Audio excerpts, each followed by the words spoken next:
तो हेलो, एक बार फिर स्वागत है आपका यूनिक एस एकेडमी बाई गुलफाम अली राजी में। करंट अफेयर्स का सेशन चल रहा है और तेज़ी से रिवीजन कर रहे हैं हम लोग एग्ज़ाम के लिए, आने वाले एग्ज़ाम के लिए। तो शुरू करते हैं।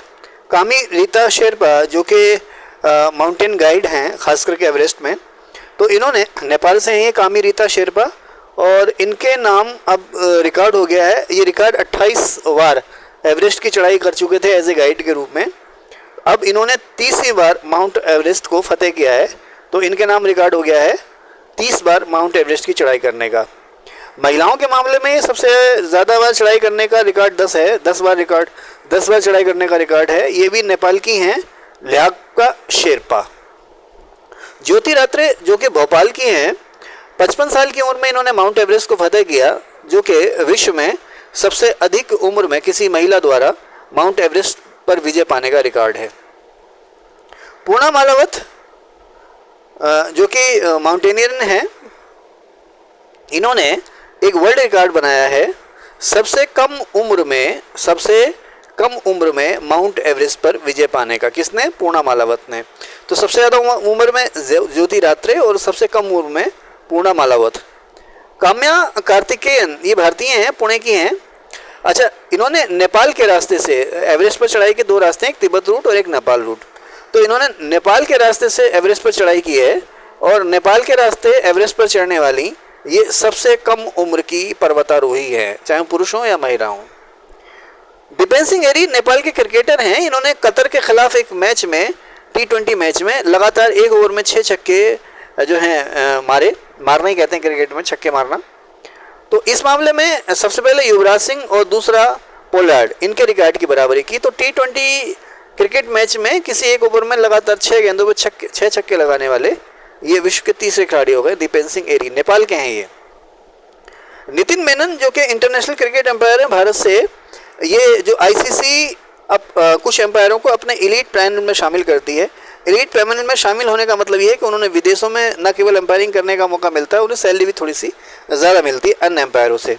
तो ये लगातार 5वें वर्ष ICC के एलीट पैनल में शामिल किए गए हैं। इससे पहले केवल 2 भारतीय, नंबर 1 S वेंकट राघवन और नंबर 2 सुदर्शन रवि। भाई साहब क्या कह रहे? हाँ, तो नितिन मेनन से पहले केवल 2 एम्पायर, एक S वेंकट राघवन और दूसरे सुदर्शन रवि, ये उपलब्धि हासिल किए हैं। अच्छा, नेक्स्ट हरेंद्र सिंह, इन्हें भारतीय महिला हॉकी टीम का नया कोच बनाया गया है। आगे चलते हैं। एशियन चैंपियनशिप हॉकी की हुई महिलाओं की रांची में पिछले साल नवंबर 2023 में। इसको जीता सविता पुनिया की कप्तानी में भारत ने। अच्छा, पुरुष टीम टेनिस का, जैसे हमारे क्रिकेट में वर्ल्ड कप होता है, उसी तरह से पुरुष टीम टेनिस का सबसे बड़ा जो टूर्नामेंट है वो है डेविस कप। हर साल में एक बार होता है। तो 2023 का ये टूर्नामेंट इटली ने जीता। अमोल मजूमदार को भारतीय महिला क्रिकेट टीम का कोच बनाया गया है। गोल्फ का एक टूर्नामेंट है राइडर कप, जिसे यूरोप ने जीता। पुरुष टीम टेनिस का लेवर कप वर्ल्ड 11 ने जीता, यूरोप की टीम को हराकर। वर्ल्ड टीम ने जीता यूरोप की टीम को हराकर। तो आपसे राइडर कप किस खेल से संबंधित है और लेवर कप किस खेल से संबंधित है, ये पूछ सकता है। एशियन गेम्स निपट चुके हैं, बहुत ज़्यादा इससे पूछेगा नहीं। पिछले या 19 में एशियन गेम्स 2023 में हांगझोउ चीन में हुए, उसके तुरंत बाद यहीं पर जो दिव्यांग एशियन गेम्स हैं हांगझोउ में ही वो हुए। तो एशियन गेम्स जो सभी के लिए थे, उसमें नंबर 1 चीन, नंबर 2 जापान और नंबर 3 दक्षिण कोरिया सबसे ज़्यादा पदक इन्होंने जीते। भारत का इसमें स्थान रहा चौथा। तो एशियन गेम्स में भारत का स्थान चौथा रहा, तो दिव्यांग एशियन गेम्स में भारत का स्थान 5वां रहा। एशियन गेम्स में भारत ने जो मेडल जीते, पूछ सकता आपसे, सबसे ज़्यादा 7 निशानेबाजी में जीते। कुल मेडल जीते भारत ने 107, जिसमें 28 गोल्ड, 38 सिल्वर और 41 ब्रॉन्ज मेडल जीते। इन एशियन गेम्स का जो मैस्कट था वो मेमोरीज ऑफ जियांगनान।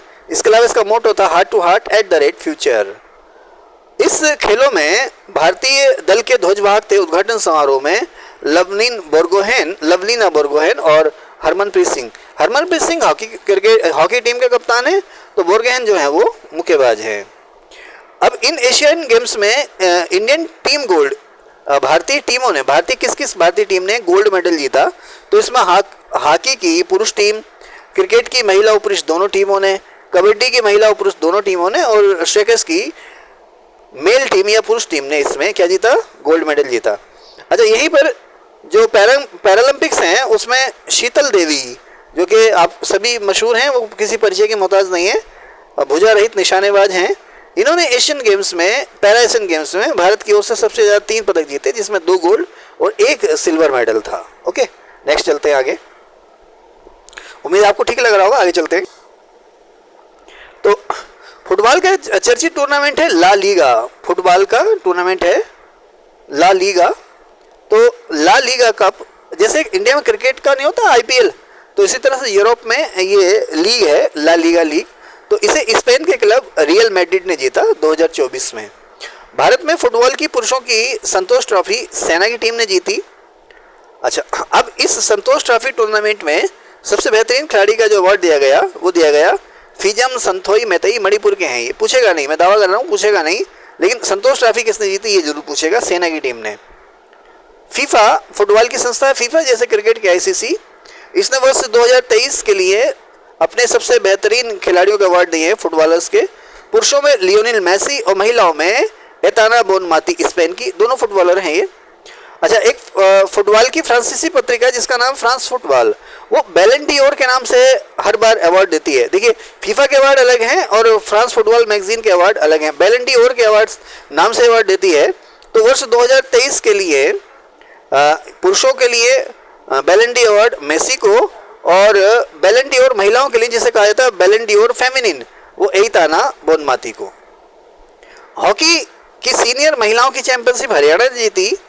बैडमिंटन के नए नेशनल चैंपियन बने हैं चिराग सेन, पुरुषों में उत्तराखंड के हैं ये, और अनमोल खरब महिलाओं में। राष्ट्रीय मुक्केबाजी में सबसे ज़्यादा सर्वश्रेष्ठ मुक्केबाज जो बने वो बने आकाश संगवान। चलिए फिर आगे चलते हैं। Tennis, lawn tennis. Lawn tennis में रोहन बोपन्ना ने एक रिकॉर्ड बनाया है। एक तो रोहन बोपन्ना ने 43 साल की उम्र में टेनिस का ऑस्ट्रेलियन ओपन जीता, युगल खिताब, उसका सिंगल नहीं खेलते, युगल खिताब जीता। किसी ग्रैंड स्लैम टेनिस टूर्नामेंट को जीतने वाले ये सबसे उम्र दराज पुरुष खिलाड़ी हो गए। इसके अलावा इन्होंने 44 साल की उम्र में मियामी ओपन में भी युगल खिताब जीता। तो अब देखो, ऑस्ट्रेलियन ओपन इन्होंने जीता तो किसी ग्रैंड स्लैम को सबसे ज़्यादा उम्र में जीतने का रिकॉर्ड बनाया, और मियामी ओपन को जीतने के बाद जब इन्होंने 44 साल की उम्र में जीता तो इन्होंने, चाहे वो पुरुष हो या महिला हो, सबसे ज़्यादा उम्र में टेनिस का कोई खिताब जीतने का रिकॉर्ड बना लिया। छठे खेलो इंडिया यूथ गेम्स कहाँ हुए? तमिलनाडु में। आप सिर्फ यही पूछेगा, तमिलनाडु में हुए। इसमें जो टॉपर था वो था महाराष्ट्र। विजडन, हर साल विजडन जो है इंग्लैंड में छपने वाली क्रिकेट की एक मशहूर पत्रिका है। तो विजडन ने वर्ष 2024 के लिए cricketer of the year Wisden का, ध्यान रखना ना, भारत का ना आईसीसी का, विजडन का क्रिकेटर ऑफ द ईयर चुना गया है पैट कमिंस ऑस्ट्रेलियन, और महिलाओं में नताली सिवरब्रंट इंग्लैंड की हैं। ये पूछ सकता है आपसे, Wisden cricketer of the year, पुरुषों में पैट कमिंस और महिलाओं में नताली सिवरब्रंट।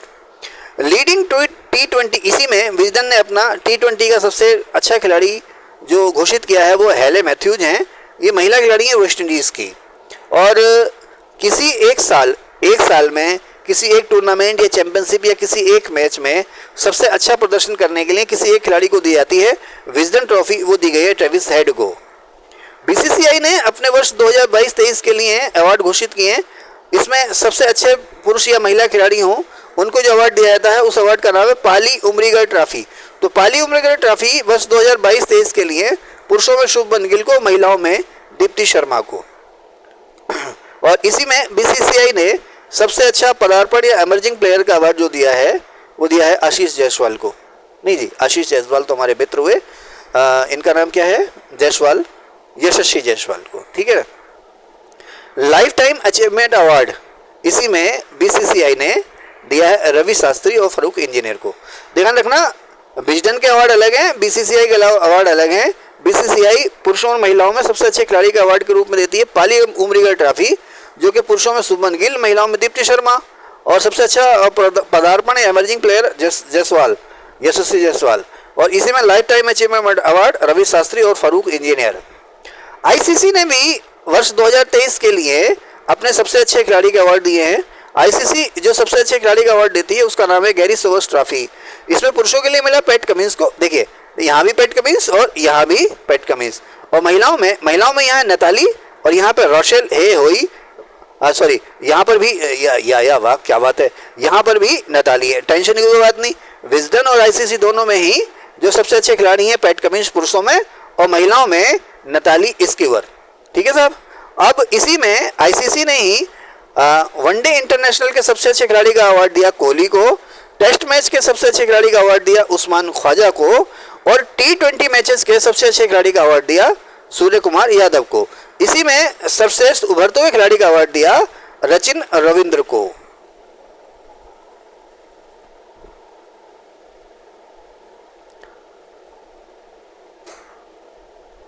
तो नेक्स्ट आगे चलते हैं। नितिन नारंग भारतीय शतरंज महासंघ के अध्यक्ष बने हैं। तो देवेंद्र झांझरिया भारतीय पैरालंपिक समिति के अध्यक्ष बने हैं। भारतीय ओलंपिक समिति के अध्यक्ष कौन है? पीटी उषा। आगामी ओलंपिक 2024 में पेरिस में होने हैं और इसमें ध्वजवाहक घोषित हो गए भारत की तरफ से। कौन होंगे? अंशत शरद कमल ध्वजवाहक होंगे, और भारतीय दल की मुखिया होंगी एमसी मैरी कॉम। जैसा एशियन क्रिकेट काउंसिल के फिर से अध्यक्ष बने हैं रविचंद्रन अश्विन। आपको पता ही होगा क्रिकेट में जब खिलाड़ी को आउट किया जाता है तो उसे कहते हैं विकेट लेना। तो क्रिकेट टेस्ट क्रिकेट में सबसे ज़्यादा 800 विकेट लिए हैं वो मुथैया मुरलीधरन ने लिए हैं। टेस्ट क्रिकेट में सबसे ज़्यादा 800 विकेट लेने का रिकॉर्ड जो है वो मुथैया मुरलीधरन का है। इनके बाद और भी बहुत सारे खिलाड़ी हैं, लेकिन भारत में सबसे ज़्यादा टेस्ट मैच में सबसे ज़्यादा विकेट लेने का जो रिकॉर्ड था, किसी ज़माने में कपिल देव साहब के नाम हुआ करता था, उनका रिकॉर्ड तोड़ा अनिल कुंबले ने। और अनिल कुंबले जो थे टेस्ट मैचेस में 500 विकेट लेने वाले पहले भारतीय थे। अब इनका रिकॉर्ड तोड़ा है रविचंद्रन अश्विन ने। तो 500 टेस्ट विकेट लेने वाले कुंबले के बाद ये दूसरे भारतीय हो गए हैं। विश्व में ये उपलब्धि पाने वाले वो 9वें खिलाड़ी हो गए हैं। मैं थोड़ा तेज बोल रहा हूँ क्योंकि 2-3 दिन बाद आपका एग्जाम है, उस एग्जाम का मुझ पर प्रेशर है और तेज बोलते हुए मैं लड़खड़ा भी रहा हूँ, तो प्लीज़ इसको अवॉइड करना। अर्जुन मुंडा भारतीय तीरंदाजी संघ के अध्यक्ष बने हैं। और टेनिस के हॉल ऑफ फेम में, जैसे मैंने आपको बताया ना, आईसीसी ने अभी अपने हॉल ऑफ फेम में किसे शामिल किया? भारत की ओर से वीरेंद्र सहवाग और डायना एडोल्जी को, और श्रीलंका के अरविंद डिसिल्वा को। तो टेनिस के हॉल ऑफ फेम में अभी शामिल किया गया लिएंडर पेस और विजय अमृतराज को।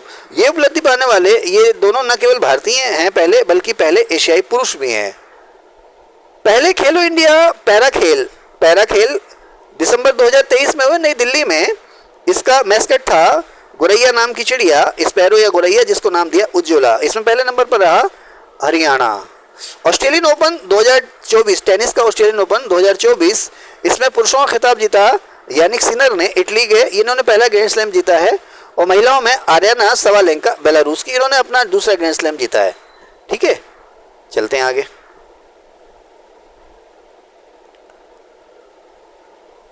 चलिए फिर इस सेशन में बस इतना ही। Thank you.